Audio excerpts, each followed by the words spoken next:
O Senhor é meu pastor, nada me faltará. Caminhar me faz em verdes pastos. Guia-me mansamente a águas tranquilas, refrigera a minha alma. Guia-me pelas veredas da justiça por amor de seu nome. Ainda que eu caminhasse pelo vale das sombras da morte, eu não temeria mal algum, porque tu estás comigo. A tua vara e o teu cajado me consolam. Preparas uma mesa perante mim, na presença dos meus inimigos. Unges a minha cabeça com óleo, o meu cálice transborda. Certamente que a bondade e a misericórdia me seguirão todos os dias de minha vida. E eu habitarei na casa do Senhor por longos dias. O Senhor é meu pastor, nada me faltará. Ó São Jorge, meu guerreiro, invencível na fé em Deus, que trazeis em vosso rosto a esperança e confiança, abra os meus caminhos.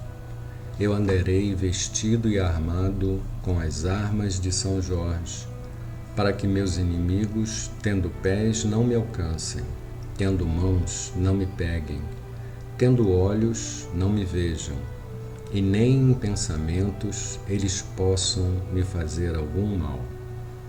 Armas de fogo o meu corpo não alcançarão, facas e lanças se quebrarão sem o meu corpo tocar. Cordas e correntes se arrebentarão sem o meu corpo amarrar. Jesus Cristo, me proteja e me defenda com o poder da sua santa e divina graça. Virgem de Nazaré, me cubra com o seu manto sagrado e divino, protegendo-me em todas as minhas dores e aflições. E Deus, com sua divina misericórdia e grande poder, seja meu defensor contra as maldades e perseguições dos meus inimigos. Glorioso São Jorge, em nome de Deus, estenda-me o seu escudo e as suas poderosas armas, defendendo-me com a sua força e com a sua grandeza, e que debaixo das patas de seu fiel cavalo, meus inimigos fiquem humildes e submissos a vós. Ajudai-me a superar todo o desânimo e alcançar a graça que tanto preciso. Dai-me coragem e esperança, fortalecei minha fé e auxiliai-me nesta necessidade. Com o poder de Deus, de Jesus Cristo e do Divino Espírito Santo. São Jorge, rogai por nós. Pai nosso que estais no céu, santificado seja o vosso nome. Venha a nós o vosso reino. Seja feita a vossa vontade, assim na terra como no céu. O pão nosso de cada dia nos dai hoje. Perdoai as nossas ofensas, assim como nós perdoamos a quem nos tem ofendido. Não nos deixeis cair em tentação e livrai-nos do mal. Amém. Ave Maria, cheia de graça, o Senhor é convosco. Bendita sois vós entre as mulheres. Bendito é o fruto de vosso ventre, Jesus. Santa Maria, Mãe de Jesus, rogai por nós, os pecadores, agora e na hora de nossa morte. Amém. Saudamos a Trindade Divina, Pai, Espírito Santo e Espaço Virgem. Saudamos o Cristo, Filho unigênito do Pai. Saudamos o amor divino, força que cria, mantém e renova todo o universo.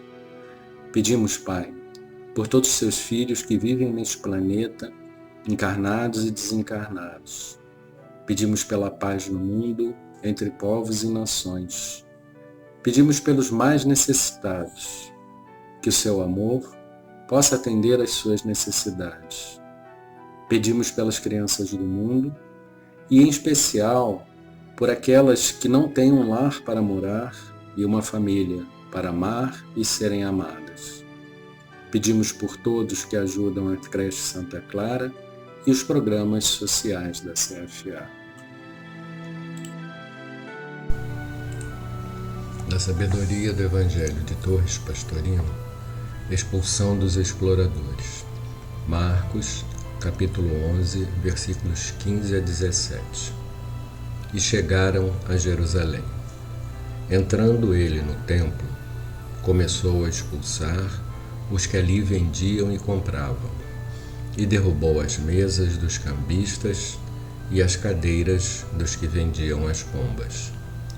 E não permitia que ninguém atravessasse o templo levando qualquer objeto, e ensinava dizendo: não está escrito que minha casa será chamada casa de oração para todas as nações?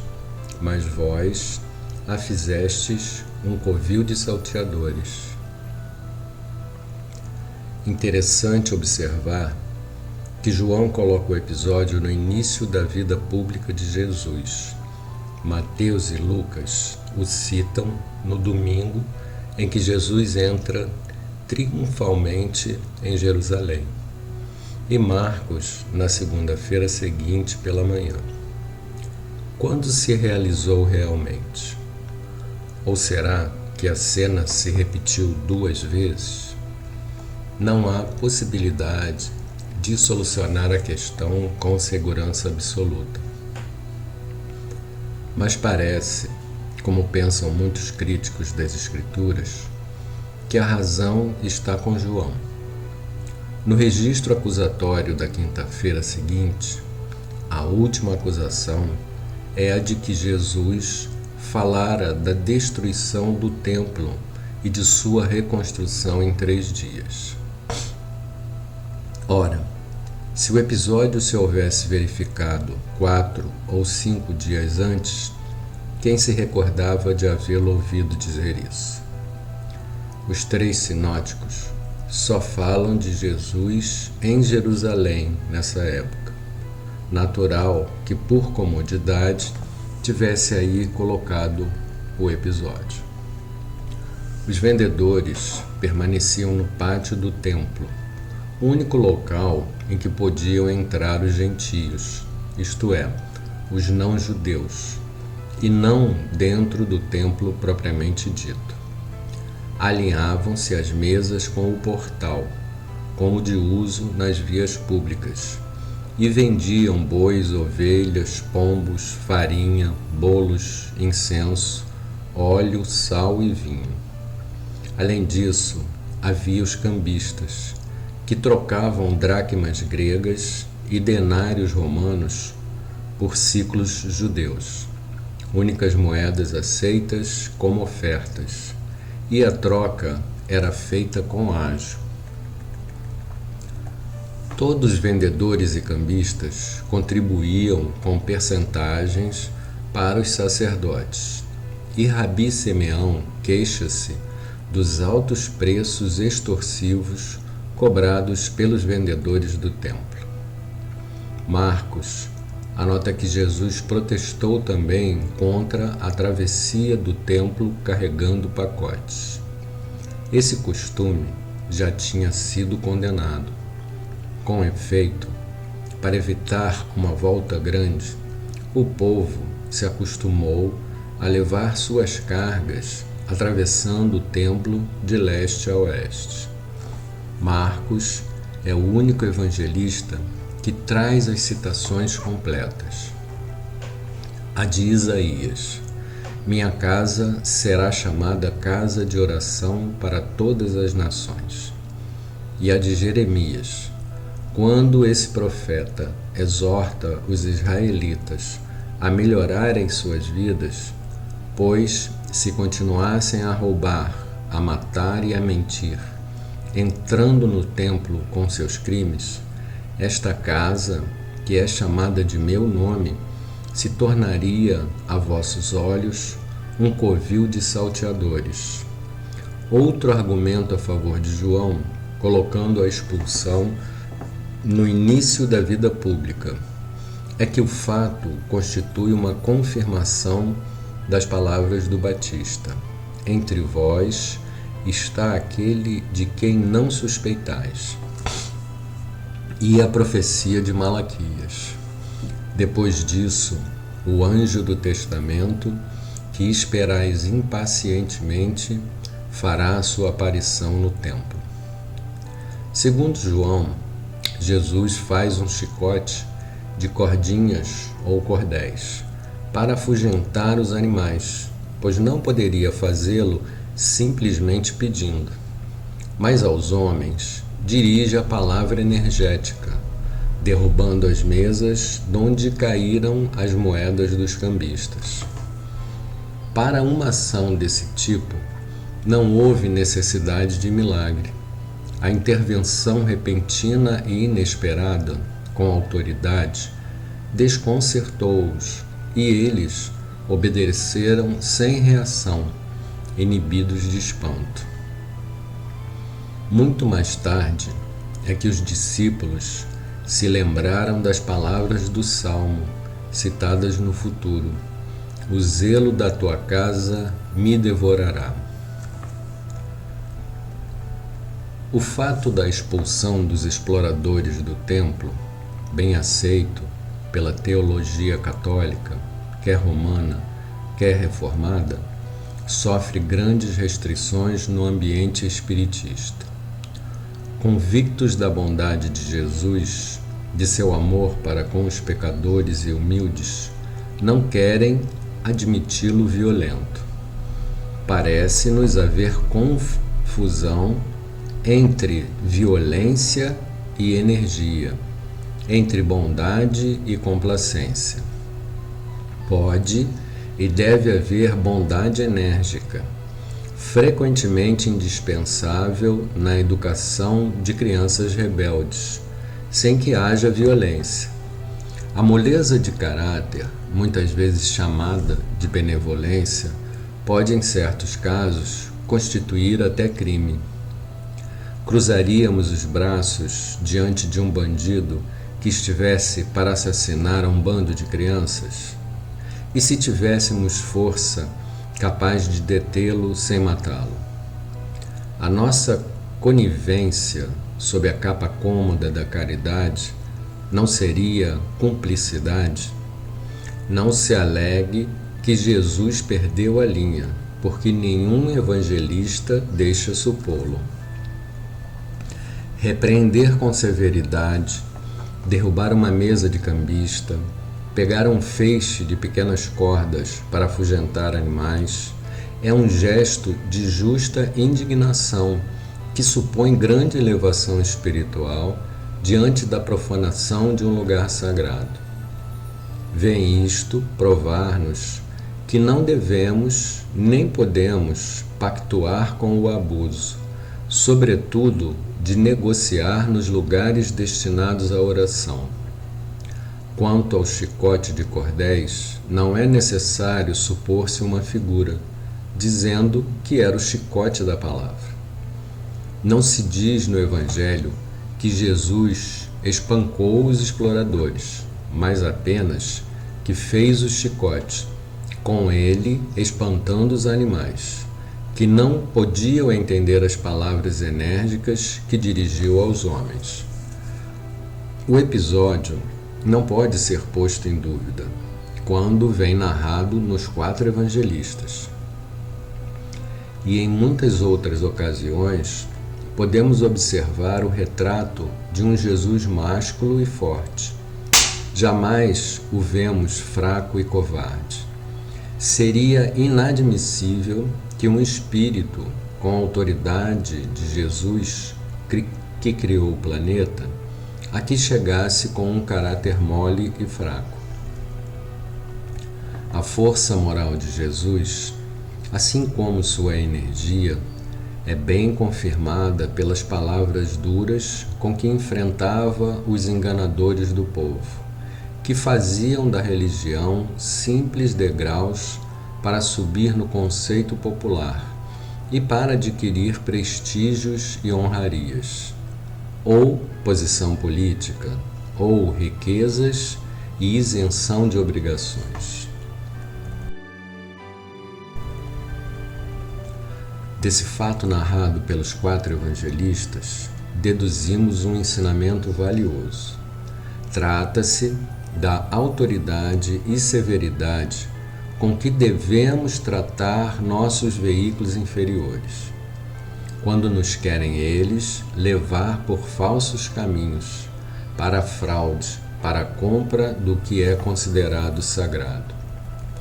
A individualidade não pode consentir que a personalidade transforme o templo de Deus, de nosso Pai, em covil de salteadores, onde se aceitem vícios e enganos. A hipocrisia e a venda das coisas que devem servir à divindade. Não podemos vender nosso espírito por favores em benefício da nossa comodidade e do nosso conforto. Quantas vezes a personalidade acha natural fraudar o templo de Deus, trocando a justiça e a retidão por lucros incontestáveis de sensações e emoções. Quantas vezes permitimos que a animalidade assuma o papel principal, acima da espiritualidade? Quantas vezes consentimos em constituírem nossos veículos inferiores um aglomerado de vendilhões e exploradores das coisas sagradas, comprando prazeres sórdidos com sacrifício de nossas potencialidades sacrossantas, seja nas sensações, seja nas emoções, seja no intelectualismo viciado. Jesus ensina-nos a agir prontamente, com rapidez, energia e autoridade, com severidade e zelo, mostrando-nos que jamais podemos compactuar com essas profanações do templo de Deus, que é o nosso corpo. Exemplificamos que, se necessário, usemos de um chicote de cordas para expulsar o animalismo, a covardia, o comodismo, a falsidade, a agiotagem dos cambistas que trocam o reino dos céus pelos bens da terra, que sacrificam as riquezas imperecíveis por gozos momentâneos e ilusórios, que nos atrasam a caminhada e aprofundam no solo, pelo qual caminharemos, espinhos dolorosos que colheremos nas estradas futuras.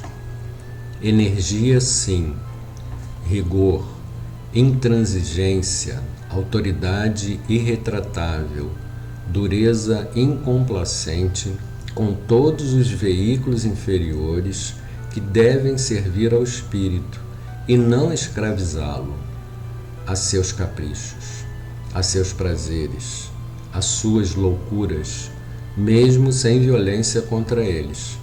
Jamais fraquejar nem amolecer. A energia deve ser varonil e autoritária.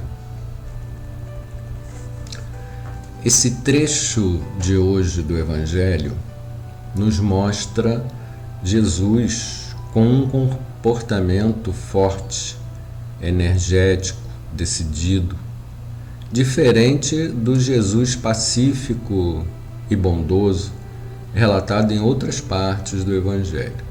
E isso é normal. Dependendo de com quem Jesus estivesse falando, ele tinha comportamentos diferentes.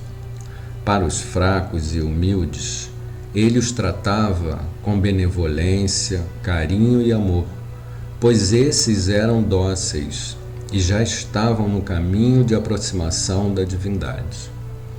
Mas para aqueles que estavam desviados, e pior ainda, estavam desviando os outros do caminho da luz, Jesus, assim como um pai que vê seus filhos cometendo grandes erros que os levarão a grandes arrependimentos, agia energeticamente para despertar nessas pessoas a reflexão de seus atos e a busca ou o retorno para o caminho do amor divino. Tratar iguais com desigualdade ou desiguais com igualdade é desigualdade flagrante e não igualdade real. Em momento algum, Jesus ameaçou a integridade física de qualquer um. A intenção era sempre educar o povo para que se libertasse da escravidão da personalidade, com seus vícios e apegos, e buscasse o caminho da libertação e da felicidade plena.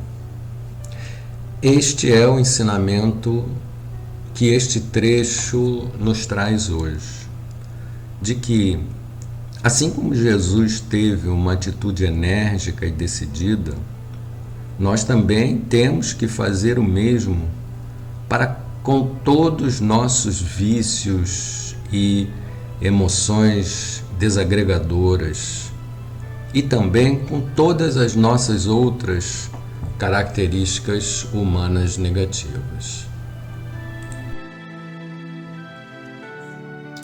Senhor, faz de nós um instrumento da sua paz. Onde houver ódio, faz com que eu leve o amor. Onde houver ofensa, que eu leve o perdão. Onde houver discórdia, que eu leve a união. Onde houver dúvida, que eu leve a fé. Onde houver erro, que eu leve a verdade. Onde houver desespero, que eu leve a esperança. Onde houver tristeza, que eu leve a alegria. Onde houver trevas, que eu leve a luz.